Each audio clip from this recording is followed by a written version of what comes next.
네, 사랑하는 형제 자매님들, 참으로 복된 안식일입니다. 아, 일주일간 다들 어떻게 지내셨는지요?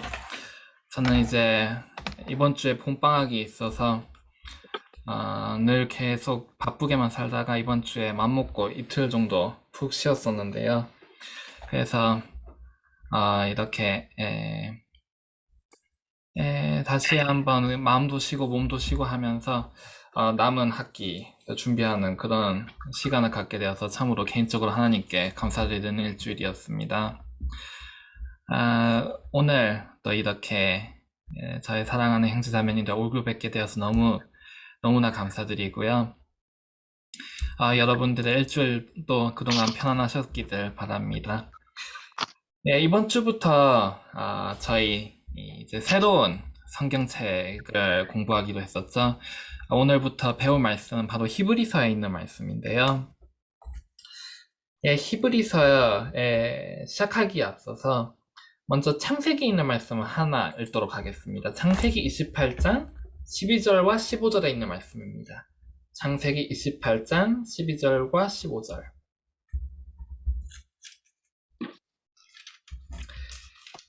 찾으신 분 읽어주시기 바랍니다. 창세기 28장 12절과 15절입니다.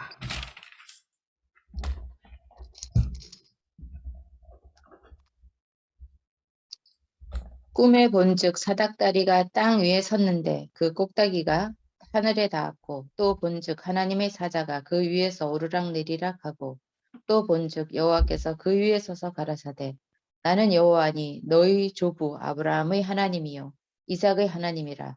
너 누운 땅을 내가 너와 네 자손에게 주리니 네 자손이 땅의 티끌같이 되어서 동서남북에 편만할지며 땅의 모든 족속이 너와 네 자손을 인하여 복을 얻으리다. 내가 너와 함께 있어 내가 어디로 가든지 너를 지키며 너를 이끌어 이 땅으로 돌아오게 할지라. 내가 네게 허락한 것을 다 이루기까지 너를 떠나지 아니하리라 하신지라. 네, 감사합니다.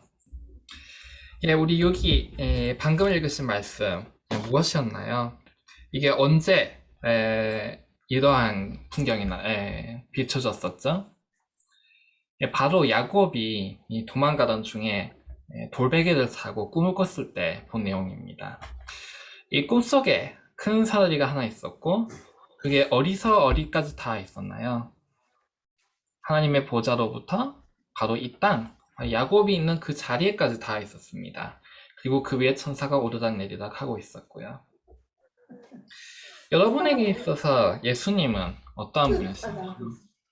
우리 예수님에 대해서 생각할 때 우리 종종 우리의 친구 되시는 예수님, 우리와 가까이 계시는 예수님에 대해서 얘기를 하는데요.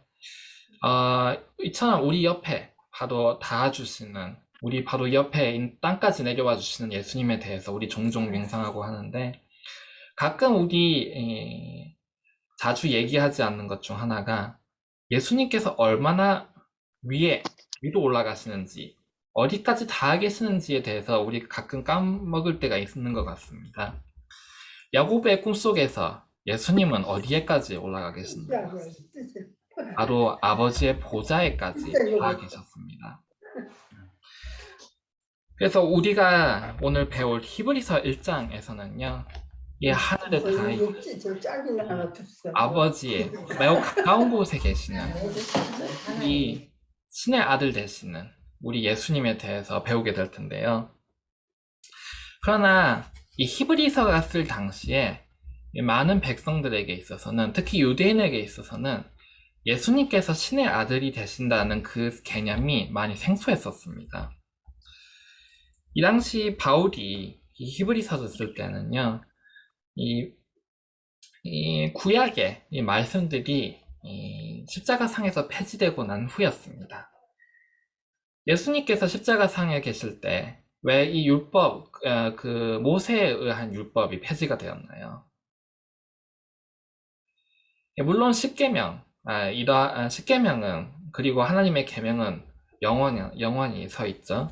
그러나 십자가상에서 폐지된 율법들이 있었습니다. 어떤 율법들이었나요? 이 성소의 관례라든지 그리고 이제 성소에서 양을 바친다든지, 그리고 구약에서 이루어졌었던 그 유월절, 또 일곱 가지, 일곱, 뭐라고 하죠? 절기들. 이런 것들이 십자가 상에서 폐지가 되었었는데요. 왜 폐지가 되었었나요? 왜 더 이상 양을 죽이지 않게 되었었죠? 왜냐하면 이 실체이신 분이 오셨기 때문입니다. 구약에서 양을 죽이고 했던 이유는 예수님께서 장차 오셔서 하실 일을 백성들에게 미리 알려주기 위함이었는데요.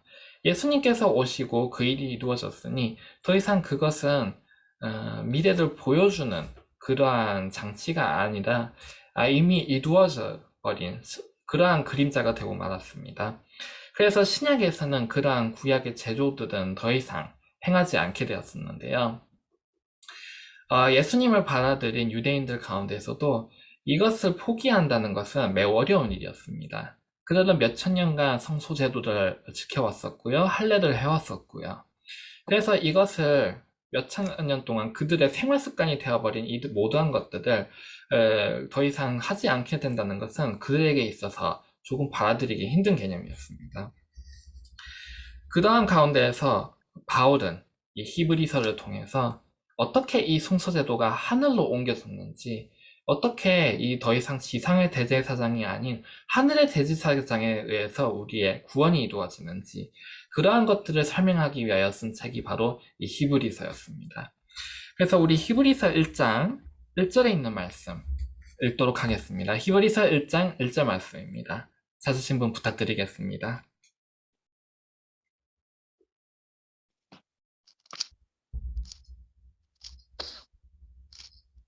옛적의 선지자들로 여러 부분과 여러 모양으로 우리 조상들에게 말씀하신 하나님이. 네, 감사합니다. 여기서 바울은 이 구약에서 행해졌던 것들이, 그리고 유대인들이 그간 행해졌던 것들이 이 거짓이 아니라는 것을 먼저 옹호를 합니다.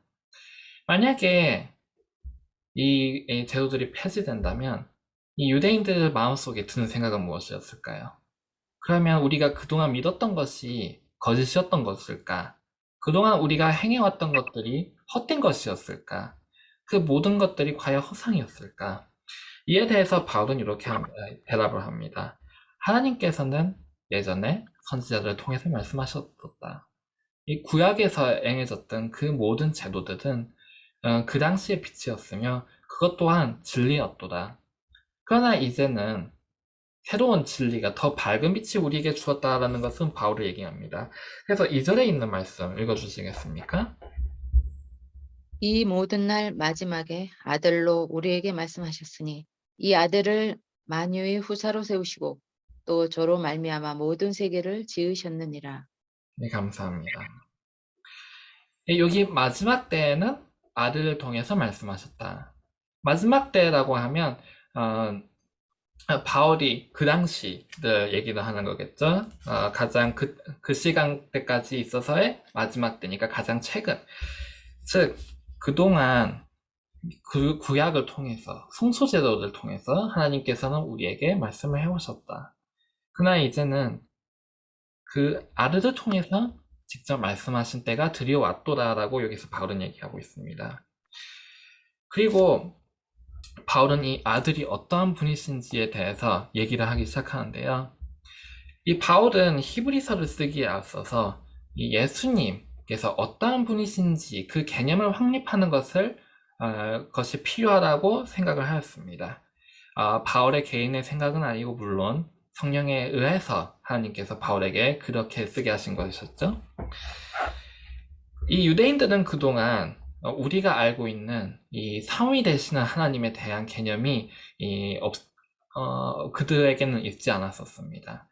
우리에게는 성부, 성자, 성령의 하나님, 그러한 개념을 우리는 알고 있지만, 유대인들은 그냥 그동안 오직 유일하신 하나님, 그렇게 한 분의 하나님에 대해서만 줄곧 생각을 해왔었습니다.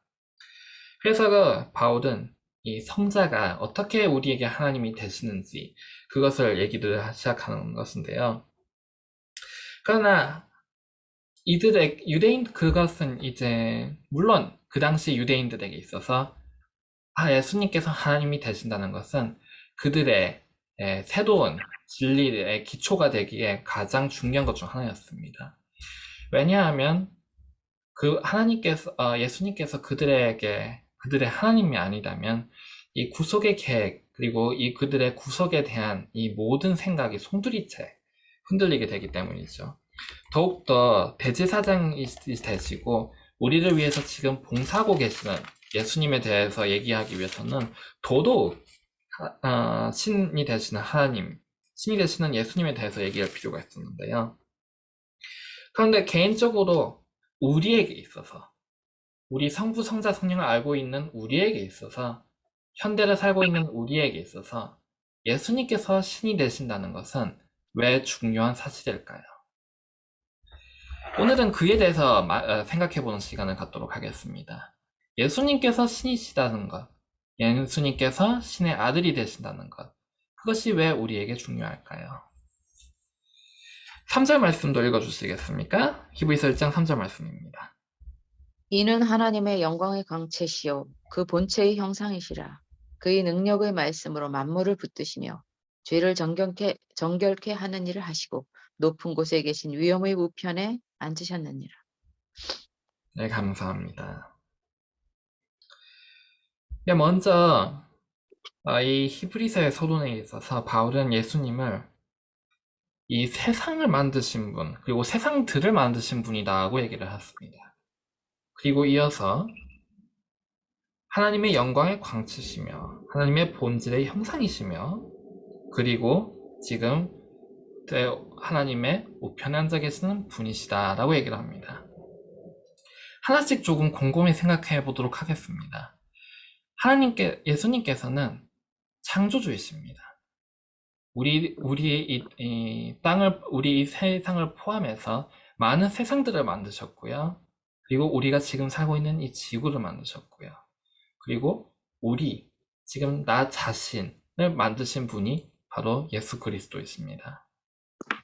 즉,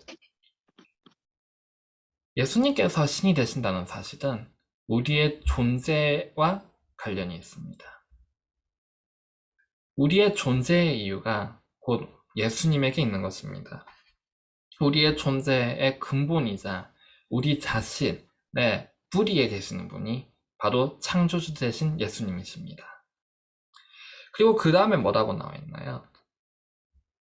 하나님의 영광의 광채이시며 하나님의 영광이란 무엇입니까? 무엇이 하나님의 영광인가요? 바로 품성? 하나님의 품성입니다. 그리고 여기 광채라고 나와 있죠? 광채.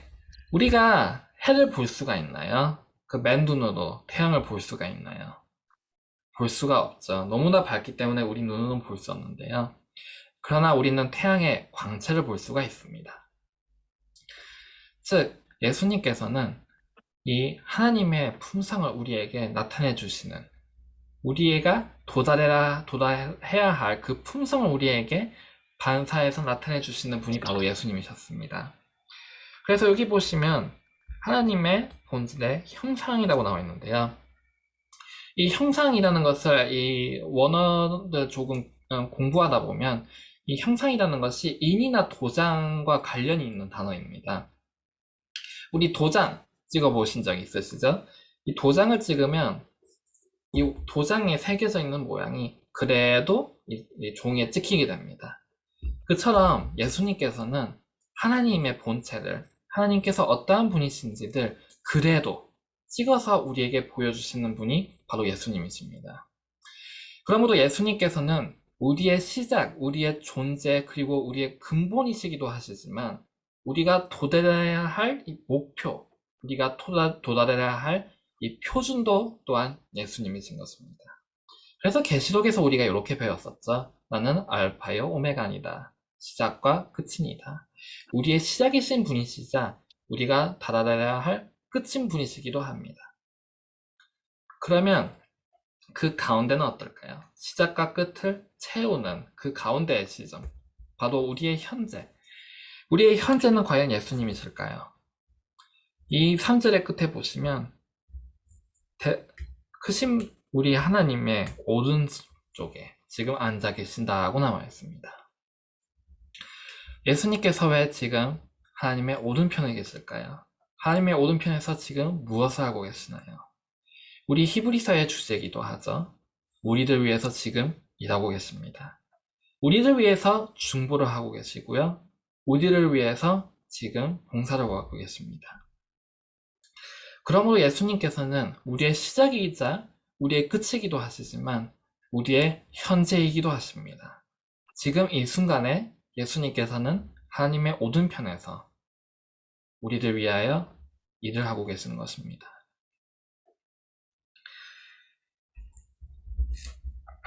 그래서 우리가 처음에 시작했던 질문이 있었죠. 예수님께서 신이시다는 사실은 우리에게 무엇을 의미하는가요?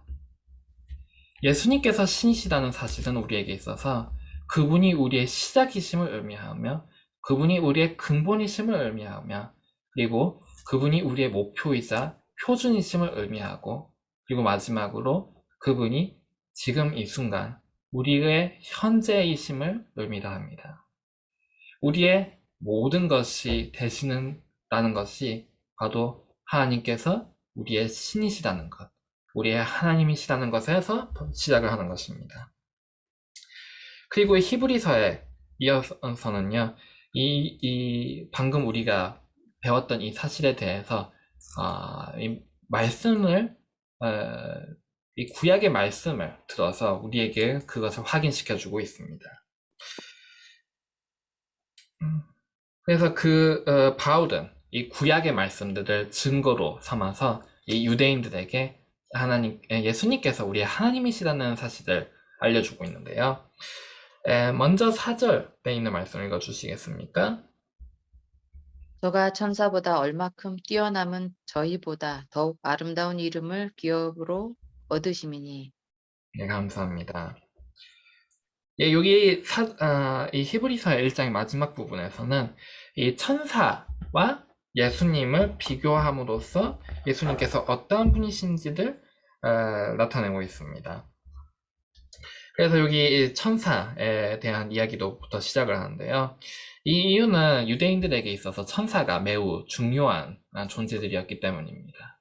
이 천사라는 것이 하나님의 종, 하나님께서 보내오신 하늘의 존재이었기에 유대인들은 천사들을 매우 높이 평가했었는데요. 근데 그러한 천사보다 훨씬 더 높으신 분이 바로 아들이시다라고 얘기하고 있습니다. 그러면서 이제 5절과 6절 말씀을 읽어주시겠습니까? 하나님께서 어느 때에 천사 중 누구에게 내가 내 아들이라 오늘날 내가 너를 낳았다 하셨으며 또다시 나는 그에게 아버지가 되고 그는 내게 아들이 되리라 하셨느뇨. 또 맏아들을 이끌어 세상에 다시 들어오게 하실 때에 하나님의 모든 천사가 저에게 경배할지어다 말씀하시며. 예, 감사합니다. 여기 보시면 이 구약의 말씀들이 많이 인용이 되고 있습니다. 예를 들어서 이제 5절에 있는 말씀 같은 경우에는요, 시편 2장 7절에 있는 말씀을 인용한 것인데요. 우리 한번 읽어보도록 할까요? 시편 2장 7절 말씀입니다. 시편 2장 7절 말씀.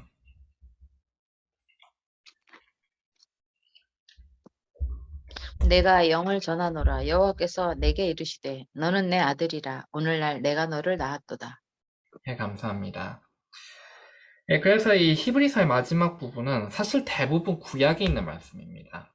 그래서 이 구약에 있는 말씀을 인용을 하면서 사실 너희가 알고 있는 바라는 것, 너희가 사실 알고 있는 바 아니다. 구약에서 이미 이 우리 예수님에 대해서 이 아들이신 분에 대해서 많이 적혀 있노다라고 바울이 얘기를 하고 있습니다. 그 중에서 여기 방금 읽으신 말씀에서는 너는 나의 아들이다라고 적혀 있습니다. 저는 아직 결혼도 하지 않았고 아이도 없기 때문에 이 아들에 대해서 이 모성애 그리고 부성애가 어떻다라고 아직 얘기는 할 수 없는데요. 우리 부모님이신 분들, 이 아들이 저도 아들이기 때문에 어찌 보면 민망한 질문이 될 수도 있겠습니다만은 여러분들에게 있어서 아들 또는 딸, 이 자녀라는 것은 어떠한 의미가 있는 존재인가요? 이거는 한번 부모님들께 직접 들어보도록 하겠습니다. 부모님들 중에서 혹시 그에 대해서 얘기해 주실 분 계신가요? 내 생명보다 귀하지. 감사합니다. 정말 예, 그렇죠. 정말 짧지만 많은 것이 의미가 담겨 있다고 생각되는데요. 생명보다 귀한 것이다에 바로 자녀입니다. 그리고 그만큼 또 가까운 존재이기도 하는데요. 왜 자신의 생명보다 더 귀중하게 될까요? 왜 자녀들이 그처럼 중요하게 될까요? 그 근본에, 그 시작점에 무엇이 있을까요?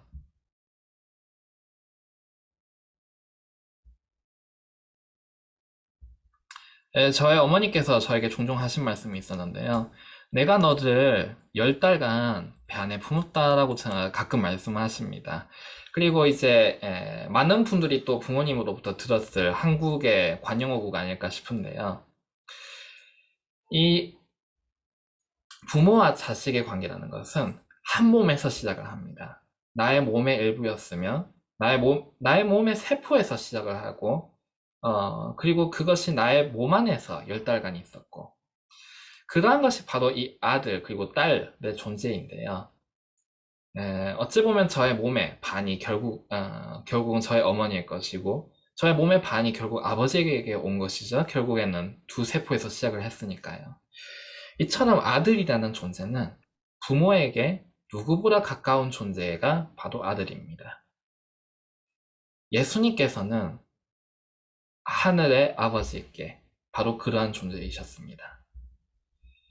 우리 이 우주를 창조를 하시고 우주를 관할하시고 그리고 우리를 만드시고 이 모든 것을 지배하시는 어찌 보면 지금 존재하는 모든 것의 근본이신 이 아버지에게 있어서 누구보다 가까우셨던 것이 바로 이 아들이셨습니다. 지금도 그렇게 가까이 계시고요. 그리고 그분이 바로 우리의 사다리가 되시겠다고 약속을 하여 주신 것입니다. 우리의 야곱의 꿈에서 보였던 이 사다리 예수님은 이 하나님에게 누구보다 가까운 존재입니다.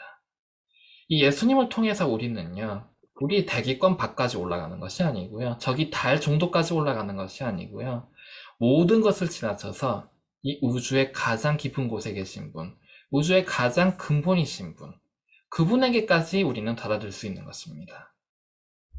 그리고 그만큼 깊은, 그리고 그만큼 중요한 존재가 우리를 위해서 보내심을 받은 것입니다. 우리 이 지구라는 것은 정말 이 우주에서 작고도 작은 존재입니다. 우리 지구 안에서도 우리는 참 작은 존재죠.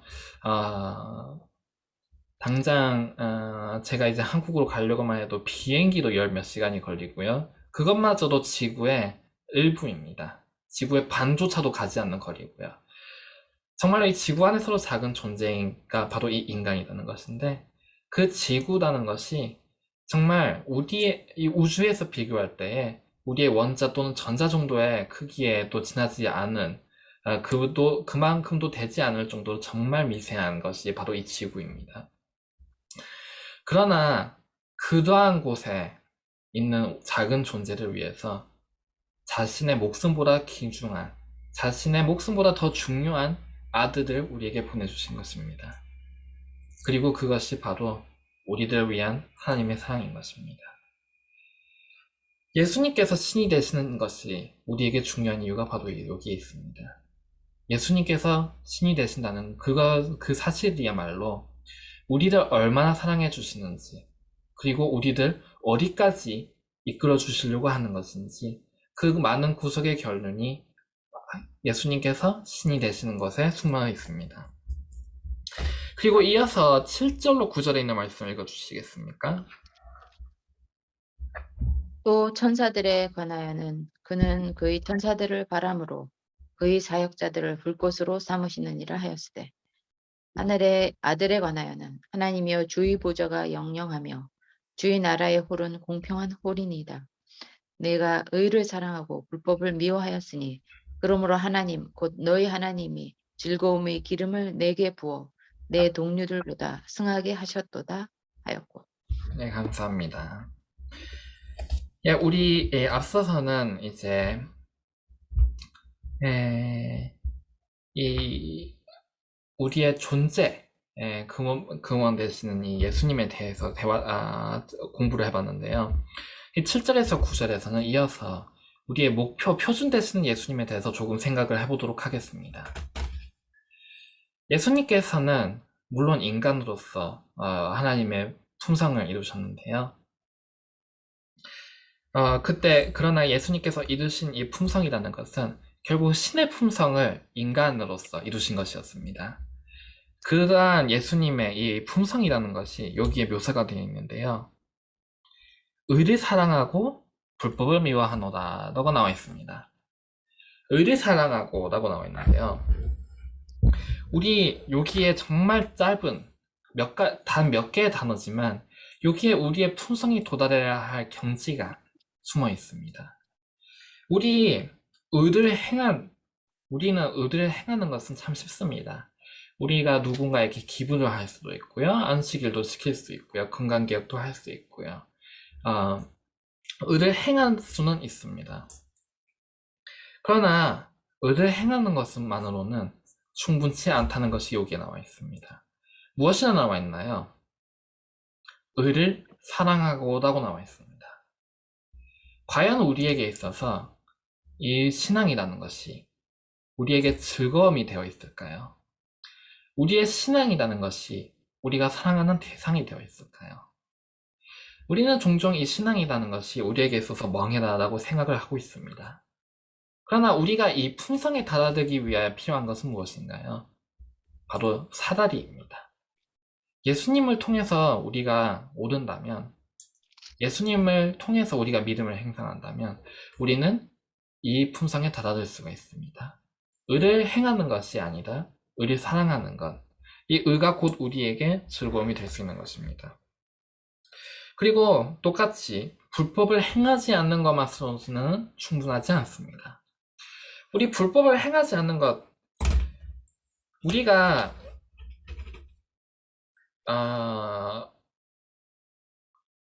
행하지 않는 불법들이 몇 가지가 있을 수 있습니다. 우리 계시록에서 우리가 특히 연약한 죄에 대해서가 있다는 것을 우리 12지파를 통해서 배웠었는데요. 특히 연약한 부분에 죄가 있다면 그다지 연약하지 않은 부분의 죄도 있겠죠. 물론 한 죄도 시작해서는 결국에는 모든 죄에 달아들게 되지만 우리가 이 죄를 시작하는 시점에 있어서는 우리에게 시작하기 쉬운 죄가 있고 우리가 비교적 시작하기 쉽지 않은 그런 죄도 있습니다. 예를 들면 누군가에게 있어서는 간음의 죄는 시작하기 쉽지만 살인의 죄는 그의 품성에 있어서 비교적 다른 사람에게 딱히 미운 감정이 들지도 않고 저 사람이 싫다는 감정도 들지 않고 그러한 성품을 가지고 태어난 사람도 있을 것입니다. 반면에 누군가의 물건에 탐이 나고 누군가의 물건을 자꾸 가지고 싶고 그러나 그와 반면에 딱히 마음속에 간음의 그러한 죄는 그러한 성향을 딱히 강하지 않은 그러한 사람도 있을 수 있습니다. 이처럼 불법을 행치 않는 것이라는 것은 어찌 보면 가능한 일인데요. 그러나 불법을 행치 않는 것으로 충분하다고 나와 있나요? 우리 그리스도인 생활을 하면서 십계명을 굳이 범하지 않고도 지낼 수 있는 것이 가능할 수도 있습니다. 예수님께 질문을 했던 젊은 청년이 그러한 사람이었죠. 예수님께서 율법을 지키라고 하셨을 때, 저는 율법을 지키고 있습니다. 그는 당당히 대답할 수가 있었습니다. 그러나 이 말씀에는 무엇이라 나와 있나요? 율법을 미워해야 한다고 나와 있습니다. 우리 마음속에 죄가 그저 그다지 매력이 딱히 있지는 않은 그러한 존재로만 머문다면 그것은 우리에게 충분하지 않습니다. 우리는 그 죄를 미워해야 합니다. 우리는 딱히 의를 행하고 있고 불법을 굳이 행하고 있지 않은 그러한 그리스도인 생애가 아니라 의를 사랑하고 불의를 미워하는 그러한 그리스도인 생애를 살아야 합니다. 그리고 그러한 그리스도인 생애를 살 때에 하나님께서는 우리에게 기쁨의 기름을 부어주실 수가 있는 것입니다. 여기 방금 읽으신 말씀 나와 있었죠? 기쁨의 기름. 우리 가끔 그리스도인 생활을 할 때에 종종 그리스도인 생활이 딱히 매력적이지 않고 즐겁지도 않고 그냥 나의 몸에 배어있기에 살아가는 그런 사람들이 많이 있습니다. 저도 예전에 어린 시절 그러한 경험들도 있었고요. 저는 이 신앙 가운데서 태어났고요. 현대 진리 가운데서 태어났습니다. 그러므로 안식일에 교회 가는 것이 당연한 일이었고요. 고기를 먹지 않는 것이 당연한 일이었고요. 거짓말하면 안 된다는 것도 배웠었고요. 그러나 그 생애가 우리에게 단지 습관이라면, 그리고 그것이 단지 나에게 습관에 불과한다면 우리는 의를 행하고 불의를 행치 않는 자에 불과한 것입니다. 그러나 우리가 달아야 할 품성은 무엇인가요? 의를 사랑하고 불법을 미워하는 자입니다. 그리고 우리가 그것을 깨달을 때에 우리의 생애는, 그리스도인 생애는 기쁨의 기름이 부어져 있는 그러한 생애가 될 것입니다. 이것이 신의 아들이신 예수님께서 우리에게 약속하여 주시는 우리가 달아질 품성입니다. 이것이 우리가 도달해야 할 표준인 것입니다. 그리고 예수님 본인께서도 그러한 생활을 하셨었던 것입니다. 그래서 예수님께서 이 지상에 오셨을 때에 아무리 힘들어도 정말로 그 옆에 아무도 남아있지 않아도 그 생애가 행복할 수 있었던 이유는 그분의 생애가 이 기쁨의 기름으로 특징지어져 있었기 때문인 것입니다. 그리고 이어서 10절로부터 12절에 있는 말씀 읽어주시겠습니까? 10절로 12절 말씀. 또 주여 태초에 주께서 땅의 기초를 두셨으며 하늘도 주의 손으로 지으신 바라. 그것들은 멸망할 것이나 오직 주는 영존할 것이요. 그것들은 다 옷과 같이 낡아지리니 의복처럼 갈아입을 것이요. 그것들이 옷과 같이 변할 것이나 주는 여전하여 연대가 다함이 없으리라 하였으나. 예, 감사합니다. 예, 이 말씀에서는 예수님께서 영원 무궁하시고 절대로 변하지 않으시는 분이다라는 것이 나와 있는데요. 우리 이 하나님의 품성, 하나님의 특징에 대해서 얘기할 때에 하나님의 사랑, 하나님의 공의, 하나님의 능력 이러한 것들 많이 공부하지만 그 중에서도 오늘 생각해 볼 주제는 불변하시는 하나님이십니다. 특히나 이 말씀은 계시록을 공부한 직후에 저희에게 있어서 더욱더 깊은 의미로 다가올 거라 생각이 드는데요. 우리 계시록에서 대쟁투의 마지막 장면 보았습니다. 이 지구의 마지막이 그 풍경이 어떠합니까? 참으로 혼란한 것이 이 지구의 마지막 풍경입니다. 이 세상이 13만 4천년을 제외하고는 바벨론이라는 존재 산하에 들어가게 될 것이고요. 바벨론의 의미가 무엇이었죠? 혼란이었죠. 바벨론이 이 지구를 모두 지배할 것이라는 것에서 알 수 있듯이 이 지구는 정말로 큰 혼란 가운데 있게 될 것입니다. 그리고 지금 당장만 해도 참으로 많은 혼란이 우리 생활 속에 있습니다. 지금 러시아, 우크라이나 쪽에서는 참으로 큰 전쟁이 일어나고 있고 이 전쟁에 이제 다른 나라가 개입해서 제3차 세계대전까지 번지는 것이 아닌가 그러한 얘기들도 있습니다. 그리고 그에 앞서서 우리는 코로나라는 몇백 년 만에 정말로 이렇게 많은 나라들 동시에 혼란에 빠뜨리는 것은 초유의 사태가 아닐까 싶은데요. 그러한 혼란 속에서 우리는 살고 있습니다. 그리고 계시록을 공부해 보니 어떤가요? 앞으로도 더 많은 혼란이 있을 것이죠. 그리고 그 끝에서는 이 천지가 어떻게 될 것이라는 것을 우리 알고 있습니다. 천지가 여기 나와 있었듯이 천지가 망하게 될 것입니다. 정말로 이 세상의 근본부터 흔들리는 그러한 혼란에까지 이르게 될 텐데요.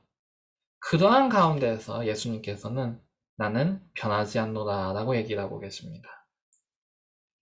이 모든 혼란 가운데에서 우리의 토대가 되어 주신다는 것, 우리로 하여금 흔들리지 않게 해주신다는 것, 그것은 우리에게 있어서 지금 현대를 살아가는 우리에 있어서, 현재를 살아가는 우리에게 있어서 불변의 하나님이시라는 것은 우리에게 있어서 큰 위로인 말씀인 것입니다.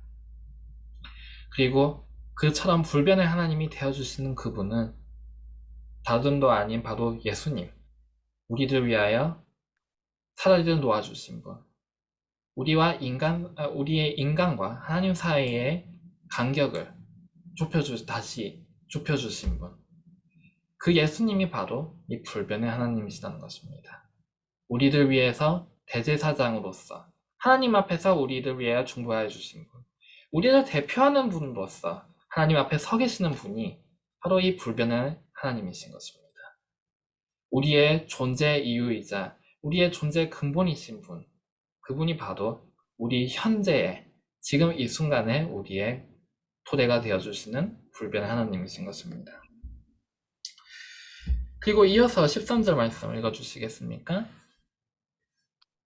어느 때 천사 중 누구에게 내가 내 원수로 내 발등상 되게 하기까지 너는 내 우편에 앉았으라 하셨느뇨. 이 발등상은요, 당시 이 히브리서가 쓸 당시에 이 관습이었는데요. 이 승자가 이 패자의 목 위에 발을 놓는 그러한 관습이 있었습니다. 그래서 이 발등상이라는 표현은 거기에서 온 것인데요. 즉 여기서는 예수님을 승리자이신 예수님으로 나타내고 있습니다. 이 지구에 오셨다가 승리하시고 지금 하나님 우편에 서 계신 분. 우리 이 대쟁투라는 혼란 속에서 불변의 하나님이신 분, 그분께서는 우리에게 있어서 승자이신 분이시기도 합니다. 우리를 위한 불변의 하나님, 그분은 이미 이 지구에 이미 사단과 싸우셨던 분이시고, 그리고 이미 승리하신 분이십니다. 승리하신 분이 불변의 하나님이시다. 승리하신 분이 하나님 우편에서 우리를 위해서 봉사하고 계시는 분이시다. 다시 말해서 이 말씀은 우리에게 무엇을 의미하고 있는 것인가요? 예수님께서는 우리의 존재 이유십니다. 우리의 존재의 근본이십니다. 그리고 우리가 도달해야 할 목표이신 분이십니다. 그러한 예수님께서는 이 마지막 혼란 가운데에서 우리의 불변의 토대가 되어주시고요. 그 불변에 포함되어 있는 것은 승리입니다. 예전에 승리하셨던 예수님께서는 지금도 똑같은 예수님이십니다. 그러므로 우리에게 죄에 대해서, 사단에 대해서, 대쟁투에 있어서 우리에게 승리를 가져다 주실 수 있는 분이십니다. 그리고 이처럼 승리를 가져다 주실 수 있는 분이 바로 예수님의 하나님의 우편에서 우리들 위하여 봉사하고 계신다는 사실입니다. 이 신의 아들이신 예수님이라는 이 주제를 처음에 정했을 때에는 이 주제에서 제가 느꼈던 것은 거리감이었습니다. 저희는 이 지구에 있고 저 높이 계시는 예수님. 그래서 저는 이 히브리서 1장을 이 주제들, 그러한 주제를 가지고 공부를 시작할 때에 저 멀리 계시는 예수님에 대해서 배우겠구나라고 생각을 하였었습니다. 그러나 우리가 여기에서 보는 예수님은 어떠한가요? 예수님은 이 하늘 아버지 바로 옆에까지 우리들 데리고 갔습니다. 바로 하나님 우편에 우리들 데리고 가시고는 우리에게 나는 불변의 하나님이다. 그리고 나는 승리하는 하나님이다. 그리고 너희는 하나님 보좌 우편에 나와 함께 있노라. 신의 아들이신 예수님을 통해서 우리는 그 무엇보다 높은 곳까지, 그 무엇보다 깊은 곳까지 올라갈 수가 있는 것입니다. 그리고 마지막 14절 말씀 읽어주시겠습니까? 모든 천사들은 부리는 영으로서 구원 얻을 후사들을 위하여 섬기라고 보내심이 아니뇨. 예, 감사합니다. 예, 이 말씀이 적혀 있는 이유는요. 첫 번째로 이 당시의 이스라엘의 유대인들에게 있어서는 예수님과 천사에 대한 비교를 계속 해왔었죠. 그래서 이에 대해서 바울이 그렇다고 해서 이 천사가 내가 천사들을 과소평가한다는 것이 아니고 천사가 낮은 존재라는 것이 아니고 그들은 높은 존재이지만 예수님께서는 더욱더 높은 존재이시다라는 것을 의미하기 위해서 바울은 이 말씀을 적었습니다. 그러나 이 말씀에는 그보다 더욱더 깊은 의미가 있는데요. 우리 사다리 되시는 예수님에 대해서 계속 배웠었죠. 그 사다리 위에 오르락 내리는 존재가 누구입니까? 바로 이 천사들입니다. 이 죄송합니다. 히브리서 1장 14절에 있는 화이트 주석 말씀 읽어주시겠습니까? 히브리서 1장 14절 화이트 주석입니다. 첫 번째 단락인데요. 교회의 능력과 효율이다 나와 있나요? 한국어로 뭐라고 적혀 있을까요? 능률, 네, 능률. 네, 거기를 한 단락 읽어주시겠습니까? 교회를 위한 힘과 능률. 이 세상에 있는 교회에다 능력과 능률을 주는 하나님의 봉사가 필요하다. 유혹과 시련에 빠지기 쉬운 지상에 있는 하나님의 가족들은 그의 사랑의 마음에 매우 가까운 거리에 있다. 그는 하늘의 지성적 존재들과 지상의 그의 자녀들 사이에 교신이 계속되게 하셨다. 하늘 궁정에서 온 천사들이 구원 얻을 후사들을 섬기라고 보내심을 받는다. 네, 감사합니다. 예, 아담이 범죄하였을 때 우리와 하나님 사이에는 정말 깊은 구렁이 생겼었습니다. 그리고 그 사이를 다시 사다리로 놓아주신 분이 바로 이 예수님이신데요. 이 예수님께서 우리를 위하여 돌아가심으로써 이 천사가 우리 계시록에서 하늘 군대에 대해서 배웠었는데 기억하시는가요? 이 모든 하늘에 있는 천천만만의 천사의 군대가 우리에게 이르러올 수 있게 된 것입니다. 그리고 이 천사는 우리들 위해서 봉사를 해왔고요. 지금 이 순간에도 우리들 위해서 봉사를 하고 있습니다. 그리고 마지막 때까지 이 천사들이 하늘의 군대는 우리들 위해서 싸울 것입니다.